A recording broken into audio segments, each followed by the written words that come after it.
გიორგი, დიდი მადლობა. გიორგი ქუფარაშვილი არის ისევ ჩვენთან ერთად. განვაგრძობთ, ან პირველი ნაწილი თქვენ ყველა მოისმინეთ, საუბრობთ მეორე ნაწილზე უკვე და პირველი ნაწილის დასასრულს, ვინც ვერ მოусმინა, უბრალოდ აღნიშნავ, რომ საუბარი იყო იმაზე, რომ აღარ არის აუცილებელი რაღაცა ელიტური ქვედანაყოფების გამოყენება უშუალო ბრძოლის ველზე, როდესაც ბევრად იაფად შეიძლება რაღაცა მაღალი ტექნოლოგიების გამოყენებით იგივე მიზნის მიღწევა ან შესაძლოა უფრო მეტიც. მოდი განვაგრძოთ ეს თემა და მივიდეთ იქამდე, თუ ახლა რა მდგომარეობა არის, რა ვითარება და ის რაც ხდება პოლიტიკურად, პოლიტიკური თვალსაზრისით მაგიდებთან როგორ აისახება ველზე.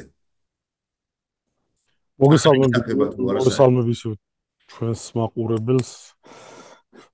ვიმედოვნებ, რომ რაიმე რაღაც საინტერესო ინფორმაცია მივაწოდე, იმედია გამოადგება თქვენს მაყურებელს, კანალის გააკეთებენ.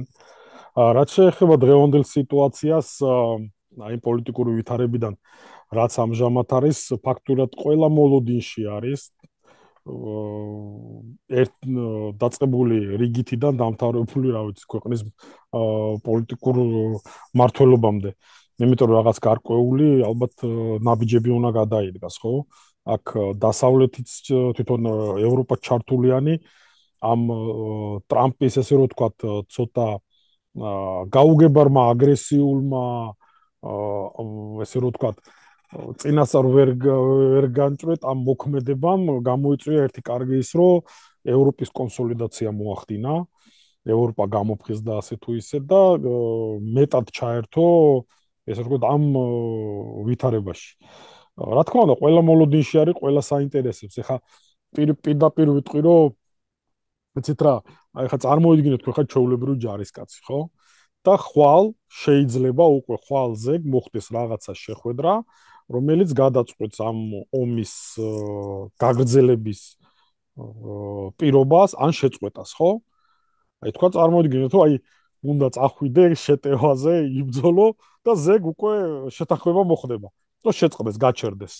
სიტყვაზე ვიძახი, ხო? ყველა ადამიანი თავისებურად ფიქრობს, რომ ორი დღე არის დარჩენილი და იქნება რაღაცნაირად თავის არიდება არა, მაგრამ გაწელოს, რომ ეს ყოველი დღე ქვეითისათვის, ყველა სამხედრო მოსამსახურესთვის ყოველი წუთი სიცოცხლის ნიშნულობა, ხო, ეხლა დაიღუპოს და ხვალე უკვე გადაწყვეტილება მიიღო, ცოტა ისეთი არის, ხო? ეს ორივე მხარეზე მოქმედებს აბსოლუტურად დამიჯერეთ. კი, რა თქმა უნდა, ყველა მოლოდინში არის. ამ მომენტისათვის ეს ვიტყვი, რომ სიტუაცია, ну, სტაბილურს ვერ დაუძახებ, ესე რომ ვთქვათ, მიდის ბრძოლები. ძირითადად ისევ ქვეითი ჭლიტება შუაში, ტექნოლოგიები ეს დრონებით, რაკეტებით, ჩახედებით ხდება ესე რომ ვთქვათ, ერთმანეთის განადგურება, მაგრამ ну, წინსვლა რაღაცა გადამწყვეტი ოპერატიული დონეზე არც იქიდან არის, არც აქედან არის. ეს მომავალი ალბათ გვაჩვენებს ახლა რა გადაწყვეტილებას მიიღებს. ან ერთი მხარე ან მეორე, ეს როგორც რა ვიცი, ამერიკაც ცდილობს რომ შეაჩეროს, კი, კარგია რომ შეაჩერო, მაგრამ ყველას გვესმის რომ რუსეთი არასოდეს დაიცავს ამ იმას. რაღაცნაირად თავს არიდებს. ნახოთ, წინასწარ ვერ ვიტყვით ვერაფერს, მაგრამ მოლოდინი არის, რა თქმა უნდა. როგორ გაგრძელდება ეს ყველაფერი? აი, შენი საუბრის ბოლო ნაწილზე მინდა კითხო ისევ, რომ რა თქმა უნდა, რუსეთი რისი დამცველია, ჩვენ კარგად ვიცით, ანუ საქართველოში ვინც ვართ და საკუთარ ტყავზე ვიცით, ხო, ეს ყველაფერი 92-ში, 13-ში, 18-ში და ასე შემდეგ, ასე შემდეგ, ხო? აი, მან როგორი განწყობა არის? არის მოლოდინი იმისა, რომ რუსეთმა შეიძლება საკუთარი პირობა შეასრულოს რამეზე, ან იგივე მშვიდობა შეინარჩუნოს. იყო ხო გამოცხადებული 30 დღიანი რაღაც ცეცხლის შეწყვეტა, მაგრამ გუშინაც თავდასხმა იყო შეთანხმების ეგრეთ წოდებულ დღესაც თავდასხმები იყო შაჰიდების რაღაცა ახალი ტაქტიკური გამოყენებით რაღაცეები და ასე შემდეგ. აი ეს როგორი მოლოდინი არის თვითონ თქვენში თვითონ არა, რა თქმა უნდა, არანაირი.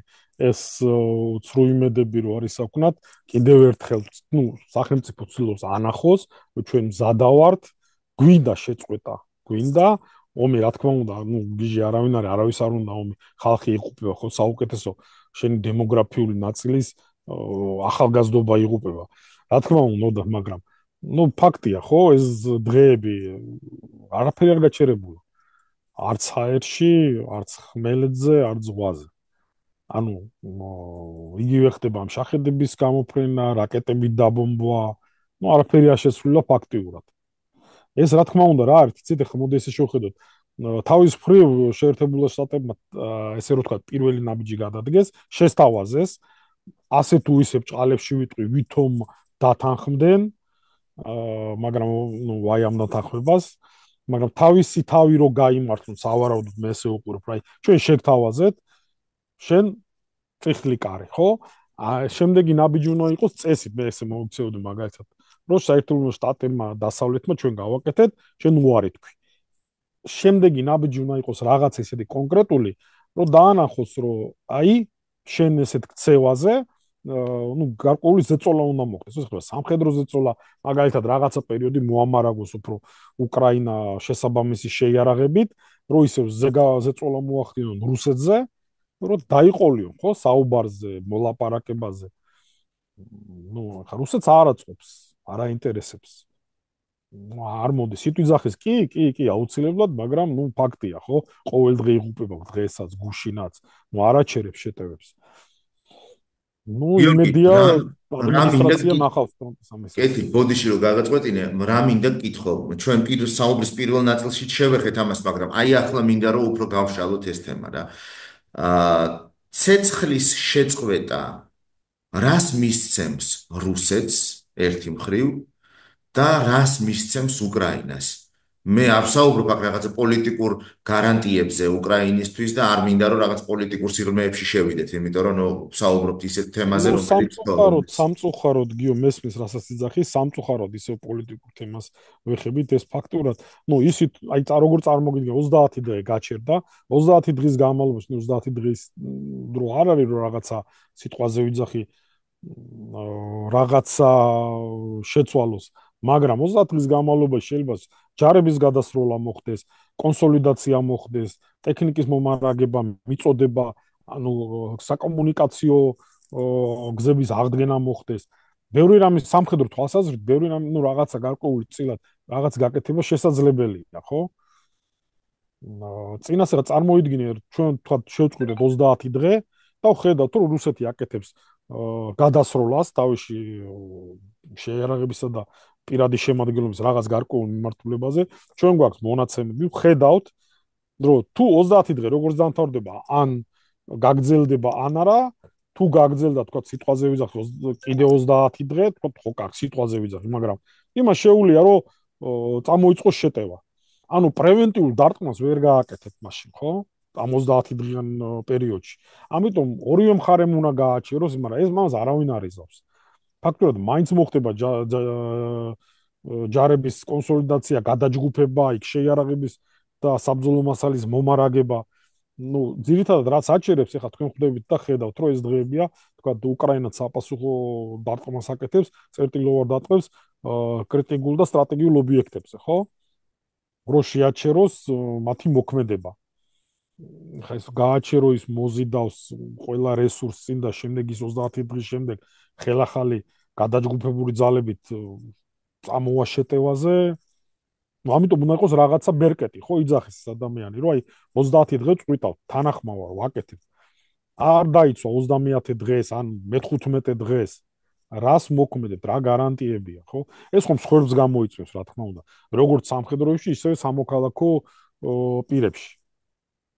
ну, არაუშავს არ გამოგვივიდა, ანუ ესეც ხო არ ხდება, მაგრამ თავი სახელმწიფო თუა სახელმწიფო საზოგადოება თხოვს თავის სახელმწიფოს, რომ აი არ დაიცვა თავისი პირობა, მეორე დღეს ან მესამე დღეს არ აქვს მნიშვნელობა პირობითად თქო წამოვიდა შეტევაზე.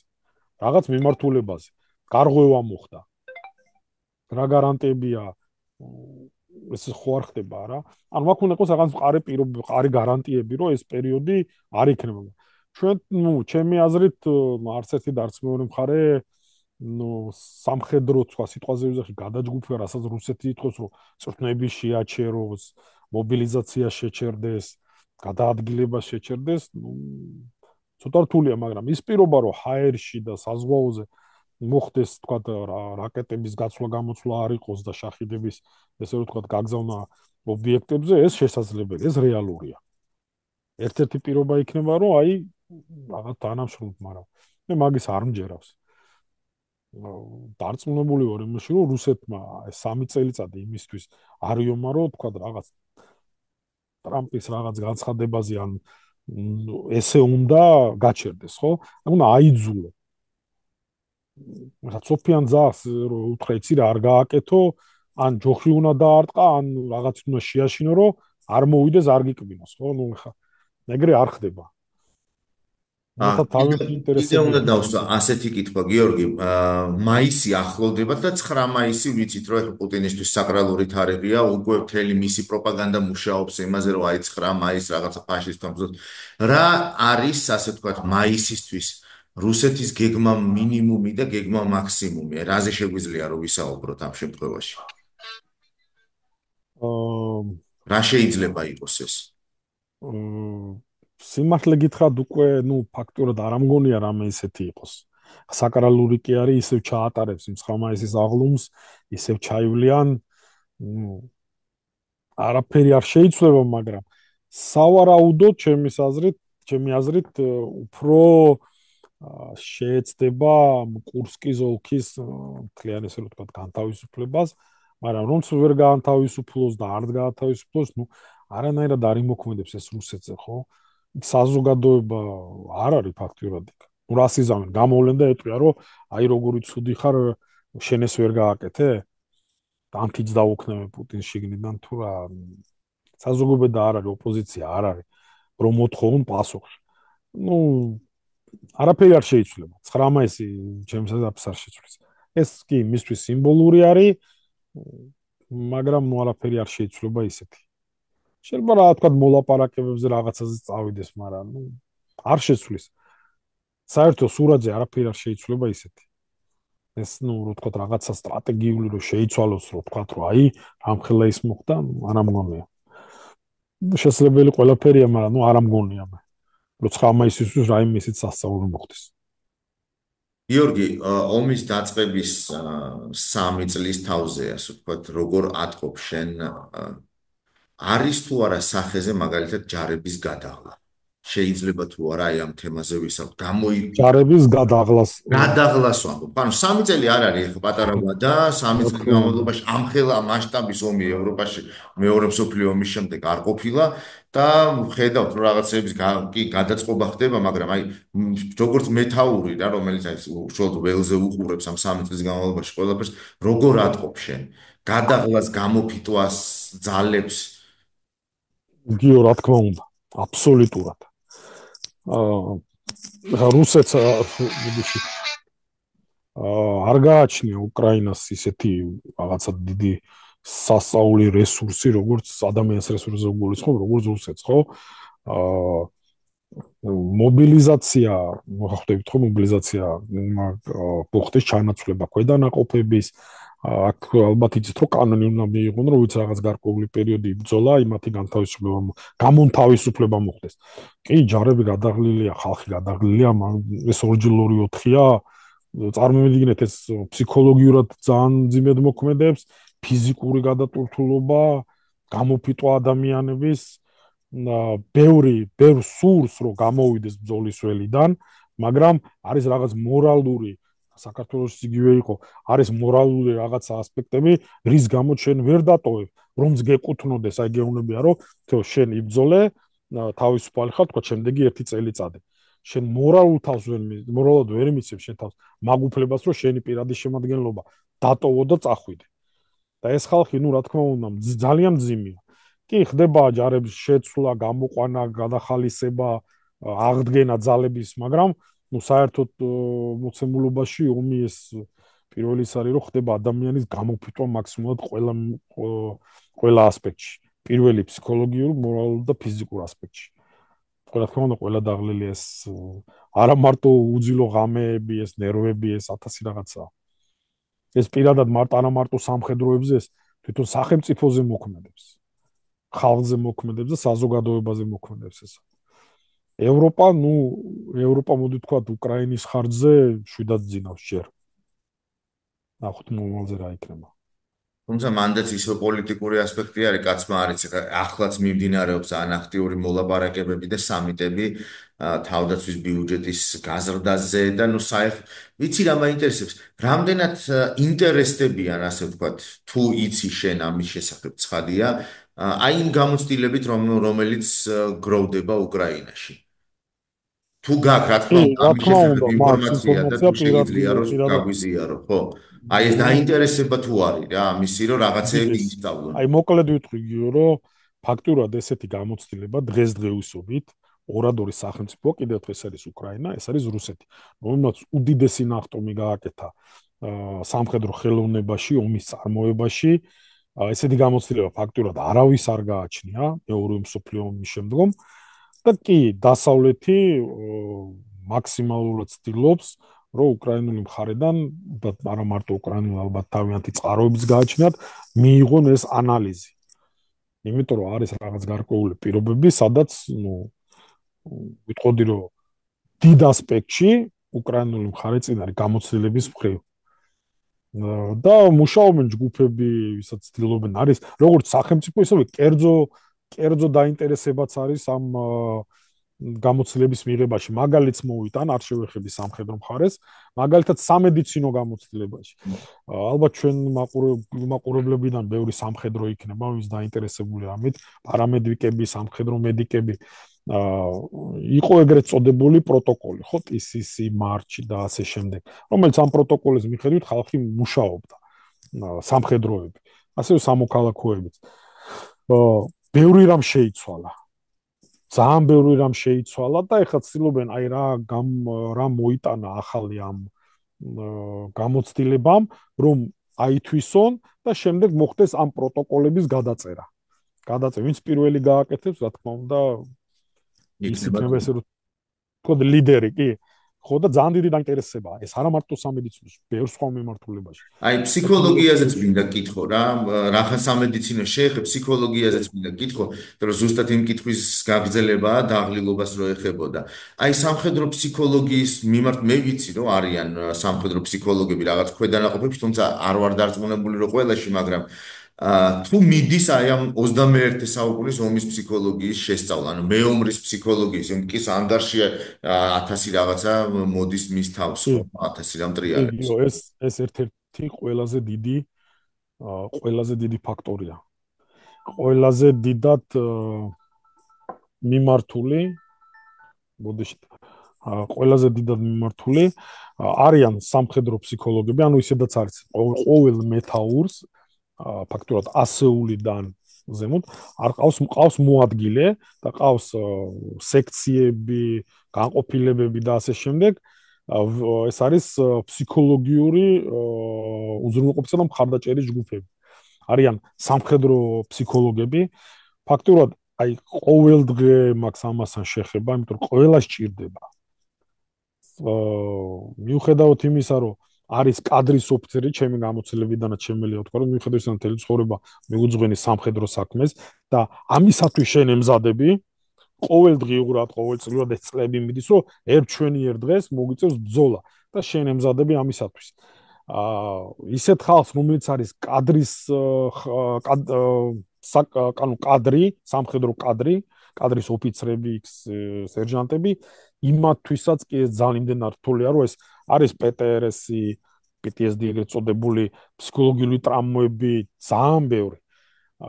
წარმოიდგინეთ ახლა ახალგაზრდები, რომელიც გუშინ, რა ვიცი, IT ტექნოლოგიით იყო, ზოგი მხატვარი იყო, უცბად გამოკაჩეს, გამოაძრეს თავის უბრალოდ ცხოვრებიდან, მოამზადეს ორი თვე და გაუშვეს საბრძოლველად, ხო?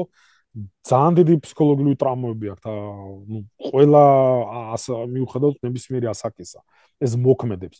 ეს რა თქმა უნდა მომავალში გამოიწვევს კიდე ტრამვას. ერთ-ერთი მაგალითი ამისი იყო ჩვენთვის ამერიკის შეერთებული შტატები, როდესაც ვიეტნამის ომი იყო, გამოიწვია ეს ფსიქოლოგიური ტრამვები და არავინ, ასე თუ ისე მუშაობდნენ.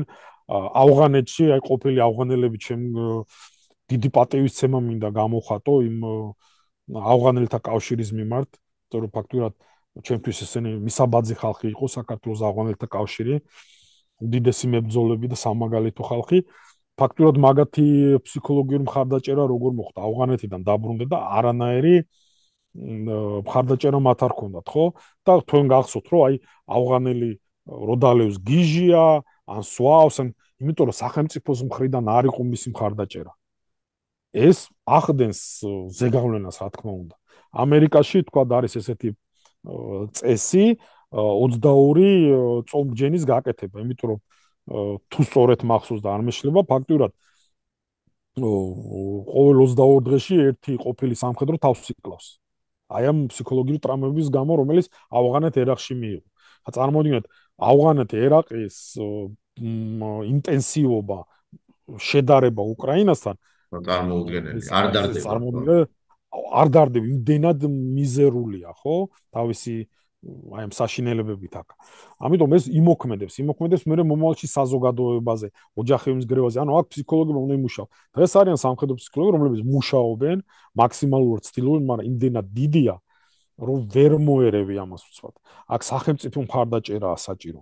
მე ეს ხალხი, ვინც ბრუნდება ომიდან, უნდა მოხდეს მათი საზოგადოებაში დაბრუნება. ხო, ინტეგრაცია უნდა მოხდეს. ომიდან დაბრუნდი და იცი რა, მოდი არა, იმას სხვა უკვე ფასეულობები აქვს. აბსოლუტურად სხვა ფასეულობები აქვს. გადაკრულ სიტყვას უკვე ისე აღარ მიიღებს. შეიძლება რაღაცა ჩაიდინოს კიდეც. გახსოვთ ხო ისე ვიზახი რუსეთიც იგივე ფაქტორი იყო და ავღანეთის შემონაწილე ავღანეთთა კავშირის ფაქტორიც იგივე იყო, როდესაც დაბრუნდნენ, საწავიდა უმრავლესობა, ხო? ან ალკოგოლს და ნარკოტიკებს გადაყვა, იმიტომ რომ სახელმწიფომ არ მიაქცია ყურადღება, ან თავი მოიკლა, ან კრიმინალმა აითვისა როგორც სპეციალისტები, ვინც ასე თუ ისე ნებისყოფა გააჩნდა ძლიერი, ანუ სულიერი ნებისყოფა, მორალური ნებისყოფა, იმან გაუძლო, ხო? მაგრამ მე ბევრს ვიცნობ ამ ხალხს, რომელსაც ძალიან ძიმედ გადაიტანეს ეს და ეს არ ვიცი, ეს ყველაზე ერთ-ერთი ტრაგიკული და ესეთი კატასტროფული მომენტი იქნება ომის შემდგომ. ომის პერიოდშიც, რა თქმა უნდა. ეს პატარა ბავშვებზეც მოქმედებს, იმიტომ რომ ამდენიც გინდა იმდენი, რომელიც პატარა ბავშვიც არ ამარა ხან შახედი დაეცემა გვერდზე და აფეთქების ხმის მოქმედებს ფსიქოლოგიურად. მეცაც ვიტყვი ცხოველებს აი ბევრის ნახავთ ალბათ, ვინც თქვა ტელეგრამ კანალებში დადის, როდესაც ეგრეთ წოდებულ ბლინდაში აკოფში ხარ, შემოვარდნილა იქ გელით შემოვა და შენ გვერდზე ზის, გაგიჟებული თვალებით გიყურებს, დაათვლის მელას და ტურაც. არკმეს არ არის, მაგრამ შოქშია. ანუ ეს მოქმედებს ყველაფერზე, რა, ბუნებაზე მოქმედებს, რა თქმა უნდა ადამიანზეც მოქმედებს. რა შეგიძლია უთხრა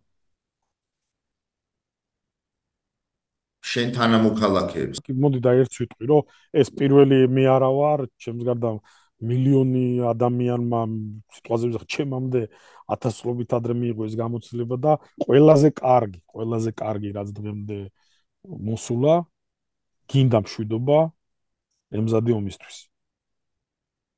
უნდა ემზადო. იმიტომ რომ სხვანაირად არ გამოვა. ემზადო ეს იმ არ ნიშნავს მარტო რომ ჯარი მოამზადო. ეს თვითონ სახელმწიფოც უნდა მოემზადოს, ინსტიტუციები მოემზადოს, ხალხი მოემზადოს. აი შევეხოთ ისე მაგ თემას, დიდი მნიშვნელობა აქვს. იმიტომ რომ ამას განვიხილავთ, არის ჯგუფები, ასევე მეც ამყავს ჩემი ყველანაყოფ ჯგუფები, რომელიც ახდენს შესწავლას როგორც ტაქტიკურ, ოპერატიულ, სტრატეგიულ დონეზე სახელმწიფოებრივში, როგორი ცვლილებები შეიძლება, საჭიროა რომ მოხდეს. ყველაფერი იწყება ოჯახიდან. ოჯახში ყველაფერი, აი სახელმწიფო სიმტკიცე არის პირველ რიგში ოჯახიდან იწყება, ხო? ფასეულობები. რა ფასეულობებია ოჯახში? როგორ აღზრდი ბავშვს? ბაღი, აუცილებელი უნდა იყოს, უნდა აღზარდო ბავშვები სახელმწიფოს მიმართ, პატივისცემა, სიყვარული თავისი სახელმწიფოს ისტორიისადმი და კულტურის მიმართ, ფასეულობები უნდა იყოს, უნდა იცოდეს და უყვარდეს, ხო? სკოლაში რა თქმა უნდა გაგრძელება, სკოლიდან ასევე იწყება თქვა სამხედრო მომზადებას, მაგრამ აქ უნდა ჩაერთოს უკვე ორი ძირი სახელმწიფო. ეს არის ეროვნული იდეა. პირველ რიგში, ანუ ერთიანდებიან როგორც კულტურის სამინისტრო, სიტყვაზე ვიძახი და თავდაცვის სამინისტრო. ისთვის არის ეს მნიშვნელოვანი, რომ მე თუ მაქვს, თქვა საქართველოში ძალიან ბევრი კულტურული ისტორიული ძეგლები არსებობს, ხო? სამხედრო თვალსაზრისითაც, აი ავტომატურ სამხედრო თვალსაზრისით დავიღოთ. რომ ბავშვებიდან უნდა იცოდეს, რომ ის უბრალოდ დანგრეული და მიტოვებული კი არ უნდა იყოს. იმიტომ ამონმა სამეცნიერო უნდა იმუშაოს და დაფინანსოს, ეს ძეგლი აღდგეს, კულტურული ძეგლი, ხო? რომ აქ ბრძოლები იყო, აი ესეთი სილამაზე ნახო, სამხედრო მნიშვნელობა ნახონ, ისტორიული სტუდენტებმა თქვა ისტორიული მოკვლევები უნდა ჩაატარონ, თქვა საბრძოლო მოქმედებების რა ხდებოდა იქა. და ეს ფასეულობას თვითონ ადამიანში წევს, ხო, რომ უკვე მას უყვარს, ის აფასებს თავის ქვეყანას, თითოეული, აი, კარგად არის ნათქვამი, რომ პირველ რიგში ადამიანს უნდა კონდეს ის, რისთვისაც ის იბრძოლებს. ეხლა თუ არაფერი გამაჩნია, ჩემი სახელმწიფო არ არსებობს, არანაირი კულტურული მემკვიდრეობა მე არ მაქვს, არანაირი რწმენა მე არ გამაჩნია, ჩემი ისტორია არ არაობა, იმიტომ რომ არ მისწავლიან, არ მასწავლიან და პატივს არცემენ, რისთვის იბრძოლებს ადამიანი, ხო? და როცა შენ ეს ფასეულობები გაქვს, შენ უკვე ნაკლებად ხდება იგივე ჯაშუშების რაც არ უნდა გაჭირვებული იყო ჯაშუშების პოვნა სახელმწიფოში, ხო? იმიტომ რომ ადამიანს გააჩნდეს თავის სახელმწიფოს მიმართ სიყვარული. ეს ყველაფერი ერთი დიდი კომპლექსია, ეს კომპლექსურად უნდა მოხდეს. არ შეიძლება რომ აი ჯარში გაიწვია და всё პატრიოტი არ გამოვა ეს. ეს იწყება ოჯახიდან, შესაბამისი მონაწილეობა უნდა მიიღოს იგივე მას დიდი როლი გააჩნია ასე თუ ისე ესე რომ ვთქვათ საქართველოში მართლმადიდებლობის ინსტიტუტს, ხო, საპატრიარქოს იღებს მონაწილეობას, არა აქვს მნიშვნელობა ადამიანი მორწმუნეა თუ არაა მორწმუნე, ხო? ის ისტორია, ეს ქვეყნის ისტორია არის და შერწყმული არის ერთად. ამის ყველაფერი გაერთიანება უნდა მოხდეს, ფასეულობების შენახვა უნდა მოხდეს და ჩანერგვა. ეხლა თქვენ მაგალითი ავიღოთ, რომ ნებისმიერი ამერიკული ფილმი რო ავიღოთ, არ არსებობს ფილმი, რომ დროშა არ გამოჩნდეს სადმე, ხო? ამერიკული დროშა. არა აქ ეს დროშა იქნება დაკიდებული საღზე, მაისური იქნება, რაღაც მომენტში კადრის სახით 25 კადრის სახით ყოველთვის გამოჩნდება, ხო? ანუ ის უკვე გააჩნია ეს კულტურა. აი ერთი ჩემთვის ყველაზე დიდი სამწუხარო რა არის და რა ვიცი, თუ ჩვენი ახალგაზრდობა გაითვალისწინებს ამას, ყველა სამხედროს სახელით ვიტყოდი, რომ საქართველოს დროშა ეს რაღაც მატერია არ არის. ეს რაღაც წითელი თეთრზე დახაზული ფორმის რაღაცა მატერია არ არის. ეს არის შენი ქვეყნის ნატანჯი, ნაწვალები, სისხლით შემონახული ისტორია. აი მე რაღაც კვადრატულ მეტრის, რასაც მაგალითად მხრებზე ატარებენ, ხო? ერთი პატივისცემა უნდა გამოიხატოს რაში. დროშა არასოდეს არ უნდა დაიხაროს ძირს, ის ყოველთვის მაღლა უნდა იყოს. რო უყურებ სამხედროები, რომ მაგალითად დაუარდა ძირს მოათრევენ, მიწას რო ეხება, ეს უკვე არ შეიძლება. ის ყოველთვის აღმართული უნდა იყოს. არ უნდა იყოს დატმუჭნული.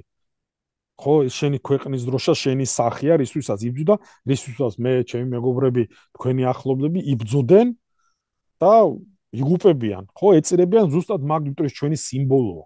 აი მაგ სიმბოლოს და ოდესაც სიტყვაზე ვიძახი აქციაზე გამოგა დროშა უბრალოდ სიმბოლურად, მაგრამ ექცევი არაშესაბამისი პატივით, ეს ფაქტურად მოდი ესე დავარქვათ პირფერობაა, ხო? უბრალოდ რო გააქვს მეტი არაფერი.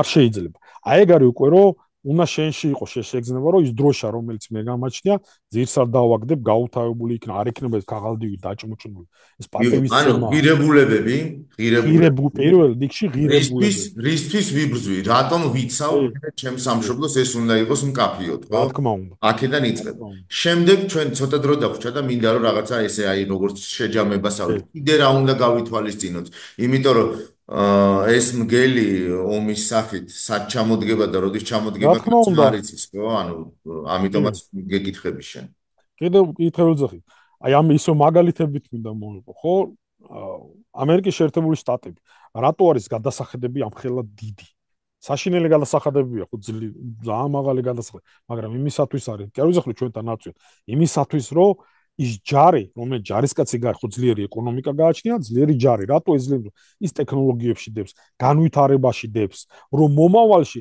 როდესმე როცა იქნება ომი, რომ ის ერთი რაკეტით შეძლებს აი ეს ღილაკზე თითის დაჭერით, თქვა, გაანადგუროს მოწინააღმდეგე, ვიდრე მაგალითად დღევანდელი გადმოსახედიდან უკრაინის მთლიანი შეერაღებული ძალები, მოსახლეობა, თქვა, ცოცხალი ძალით ასკდება, რომ გადაარჩინოს სახელმწიფო, ხო?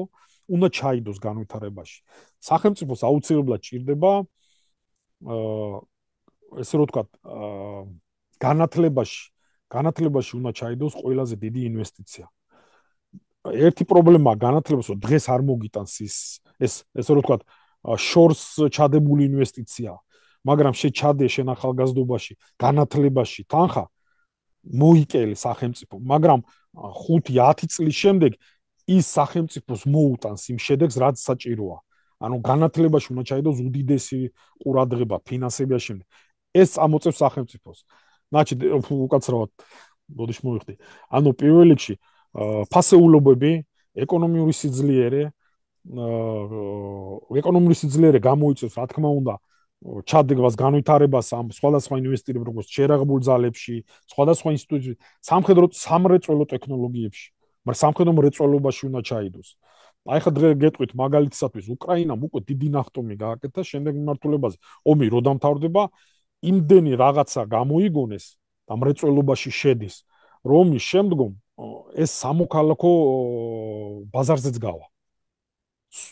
ტექნოლოგიურად ყველას დაჭირდება. ბევრი რამე გამოიგონოს და ამაში უნდა ჩაიდოს. სიტყვაზე ვიძახი ისევ ერთი მხრივ, ეხლა საბჭოთა კავშირი რა თქმა უნდა რასაშინელებაც იყო ყველა მიცით, მაგრამ მე მახსოვს რომ არსებობდა ესე პატარა კლუბები. იქ ახალგაზრდა ტექნიკოსის და რაღაცა და რაღაცებს ქმნიდნენ, ხო? ეხლა წარმოიდგინეთ პატარა კლუბები საქართველოში რო შეიქმნას, რომელიც უფასოდ ასწავლის ბავშვებს ოპერა, ასე ვთქვათ, მართვას. იქ ვთქვათ, აწყობას, გაკეთებას და ასე შემდეგ. და შენ ფაქტურად წინასწარ უკვე სკოლას რო დაამთავრებს, ასაკში იქნება და ღმერთმა დაიფაროს, რაღაცა მოხდეს, შენ ადამიანი ყავს, რომელიც უკვე იცის მართვა, რომელიც ასე უბრალოდ ერთკვირიან გადამზადებას გაუკეთებ და всё, შენ ფაქტურად ყავს რეზერვში ჩადებული მოქმედი ჯარისკაცი, ხო? დღეს დრონები შეიძლება ისეთი იაფი არის, რომ შეიძლება დრონები მთელი არმია დრონებზე გადაიყვანო და ისიაო. წინა ხაზზე უკვე დღეს მე გეტყვით, ადრე თუ 60 მეტრა იყო პოზიციებს შორის, 50 მეტრი ყოფილა. მე ვიძახი, კი არა შეხვედრა, პოზიციები. დღეს მოწინააღმდეგეს ვეღარ ხედა უკვე. 4-3 კილომეტრში, 5 კილომეტრში არიან უკვე. უკვე ერთმანეთს ვეღარ ხედა, იმიტომ რომ დრონებით ხდება მოქმედება. ანუ ჯარისკაცი უშუალოდ ვერ ხედავს პოზიციებზე უკვე. ერთადერთი შემთხვევაში, როცა უკვე შეტევა იწყება, ხო? მაშინ. ანუ ეს განვითარებაში უნდა ჩაიდოს, სახელმწიფოს გამოადგება. შენ თუ არ გამოგადგება, ხო, შენ შვილებს გამოადგება სამომავლოდ. 5-10-100 წლის შემდეგ განვითარება მოყვება. მე ვიცი რომ საქართველოში არიან ახალგაზრდები, ადრე მქონდა საშუალება მეყურებინა რაღაცები გამოიგონეს, იქ ხელთათმანები გამოიგონეს, იქ რაღაცა საინტერესო გამოიგონეს. უნდა მიცე ბიძგი. ეს ტექნოლოგიები გამოიყენონ. და მე ეს უკვე ესე რომ ვთქვათ, საერთაშორისო ბაზარზე გავა, შეისყიდიან ორმაგი დანიშნულება ექნება. ის შემოიტანს სახელმწიფოსთვის დიდ მოგებას. ესე რომ კიდევ ერთხელ, ფასეულობები სახელმწიფო კულტურული მემკვიდრეობების ესე რომ ვთქვათ, უნდა წამოიწიოს ეკონომიკა პირველ რიგში, მაგას ესე რომ ვთქვათ, აუცილებელია, იმიტომ რომ ეკონომიკის გარეთ ჯარი არ გიყოლება და საზოგადოები, განათლება, ასე. ეს ფაქტურად ვერ იტყვი, რომ პირველი ეს არის მეორე. აი ეს ესე რომ ვთქვათ, ჯაჭვია. ამაზე თვითონ საზოგადოების მომზადებაც იდეოლოგიაა სახელმწიფოში საჭირო. საზოგადოება უნდა იყოს ყოველთვის მზადრო, როგორც ისრაელში. ჭირდება სახელმწიფოს, ყველა მიდიხართ საომრად. არ აქვს მნიშვნელობა, ვთქვათ, პატარა ხარ, დიდი ხარ, ყველას მოუწევს თავისი პერიოდი, ყველამ უნდა თავისი წვლილი შეიტანოს. ანუ ეს წინასწარ უნდა მომზადებული უნდა იყოს ადამიანი ამისათვის. სახელმწიფო უნდა იყოს მზად. და არა ისე, რომ მე იქ არ გამიგზავნი ხარ, მე ის არ მინდა, მე რუსეთი მიყვარს, როგორ გიყვარს მთელი ცხოვრება გაგვანადგურა, ხო? ანუ ეს უნდა იყოს ყოველი მუშაობა. ეს უნდა იყოს, მე ვიტყოდი, რომ პირველ რიგში იდეოლოგიურად ეროვნული იდეით შეპყრობილი ხალხია საჭირო სახელმწიფოს მართვაში. ვინც პირადი ინტერესი კი არა, სახელმწიფო იქნება მისი პირადი ინტერესი. სახელმწიფოს ესე რომ ვთქვათ, სიკეთე. დანარჩენი უკვე მე დარწმუნებული ვიცით, რომ ქართული ადამიანი საკმაოდ ინტელექტუალი და განვითარებად შეუძლია და მუშაობაც და ომიც და ყველაფერი. თავი და თავი ჯერ. ეთილი, გიორგი, უღრმესი მადლობა, წარმატებებს გისურვებ, გაიხარე. დაგვიბრუნდი უსაფრთხოდ და მშვიდობიანად, რაც თავარია.